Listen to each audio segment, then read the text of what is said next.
खुलिबानो Facebook खुलिबानो खालि भूमिका भूमिका भूमिका भूमिका भूमिका माहा नांगौ 12,000 10,000 12,000 10,000 1 नाइट 10 नाइट 1 नाइट 2 घंटा 1 घंटा भूमिकानि खालि बिदिल'सो नुग्रा जाबाय माथो फेसबुकआवलाय माबा बङाइगाव माने दा माबासो ओंखारलांगोन एसे मोनाब्लि अबाय थागोन ओमफ्राय बङाइगावआवनो ओमफ्राय बङाइगावनिफ्राय नोंखौ गाबोन दोनफैनोसै फुङाव माने बिदिनो 8टा 9टा ओमफ्राय नोंसोर सासेना सानै मानसिफोरा जेनेबा नों हारसिंल' फैखागोन ना नोंजों लोगो दंफायो आरो नोंनि लोगोनि लोगो दंफायो ओहो थांनायाव आंजों सासे लोगो थांफागोन ओमफ्राय नों थागोन साथाम माने आंनि लोगोआसो माबागोन आरोखि ना थागोन नोंजों ओमफ्राय बेनो आरोखि मानसियालाय माबायदि बोरायना सेंग्रासो मा नाम आयौ नाम साम नांजोबगौ उनाव लोगो मोनगोनब्रा दाहाय थांबा जागोन ना जाया दसजन 12 हा 12 बेसेबां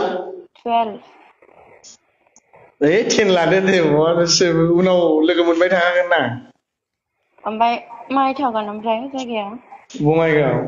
मा जायगाया बङाइगावनोथ' मा जायगा बङाइगावआवनो दङ जायगा दङ बे माने लोगोनि रुम दं नालाय लोगोनि रुमावसो औ रुमाव रावबो थाया मालिक थाया नालाय लोगोनि रुमावसो थागोन बियो ओमफ्राय रुमावहाय मानसिफोर थाया आरो लोगो दिगि रावबो थाया ओहो बिल्डिंसोखा हारसिंसो बे माबा थायो लोगोफोर थायोमोन नालाय लोगोफ्रा थाला आरोखि थांजोबगोन जों थांबा दिनै नोंसोर थांबा नामा औ जों थांबा जोंनो रुमखौ होलांखागोन ओमफ्राय आं बिसोरजों नुजाथिनांगौ आरो नामा नुजायालै नों गारि सिङावसो थागोन ना बोरै नुजानांगौ आं नुजाथिया दै दे जागोन दे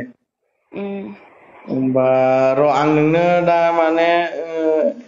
दा माबाथ' 2:32 आं नोंनो र' आधा घन्टासो उनाव फन हरफिनगासिनो दं खोनाबाय आधा घन्टासो उनाव फन खालामफिनगासिनो दं आं नोंनो औ बे आब'नावनो फन खालामबानो जायो आं माबानानै जिमाव थांसै दुगैनानै दे जागोन